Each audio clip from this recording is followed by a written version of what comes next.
Notre Dame hangs on to defeat USC 14-10. South Bend. And all of a sudden, this was not the way Notre Dame fans wanted Tommy Rees out of a game. Not flat on his back, curled up on a swath of the new sock laid in the stadium just this week, disappeared under a cluster of concerned medical staff members. The oft-beleaguered Irish quarterback was sacked, laid out and soon vanished into the locker room, not to return with a loathed rival on the field and hard rain falling almost on cue. After USC's visit 2 years ago, Notre Dame was in splinters for a week after a loss and some very regrettable public sniping that followed. So here were the Trojans again, and again the Irish became a crisis management team.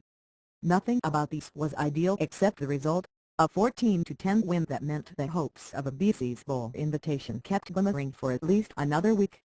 Notre Dame's associated costs of survival Saturday, however, remained to be determined. "We battled and mentally and physically continued to play every play, and that's what we ask from them," Irish coach Ryan Kelly said. "That's what I expect from our group, to keep competing regardless of what happens in the game." What happened in the third quarter defined at least one night and who knows how many more for Notre Dame. 5-2. Rees, at that point 14 of 21 with 2 touchdown passes, got planted by USC's Lamar Dawson on the first play of the Irish's second offensive possession after halftime. Then he stayed there. Eventually he was escorted to the sideline, then the locker room, ultimately diagnosed with what Kelly called a neck strain that will require further evaluation over the next 24 to 48 hours. Rees was lucid and talking after the game, according to his coach. But teammates suggested his words spoke as loud as his actions at intermission, when the senior roused the Irish after an uneven first half produced a tenuous 4-point lead.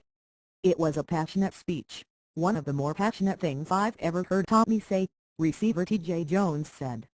"It was really just keep your head in the game, don't give up, we got this. 30 minutes wasn't enough. We need another 30 to win this game." He had a lot of the guys almost in tears. It's the first time Tommy spoke out like that, and it was definitely emotional. Rees went silent not long after, and so did the offense. In came Andrew Hendricks, and out went all the Notre Dame fan complaints about Rees and his shortcomings, real or perceived. Hendricks attempted 4 passes and completed 0.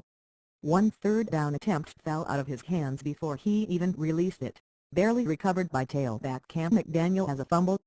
The offense piled up just 47 second-half yards, and just 25 with Rees out of the game.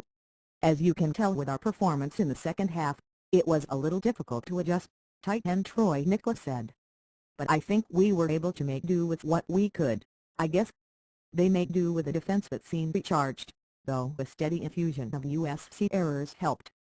The Trojans managed just 121 second-half yards.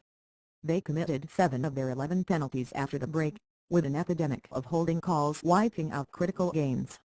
Kicker Andre Hayrie missed a 46-yard field goal in the fourth quarter, and after McDaniel fumbled deep in Irish territory with 6.5 minutes left, USC ran 6 plays for a net gain of -4 yards.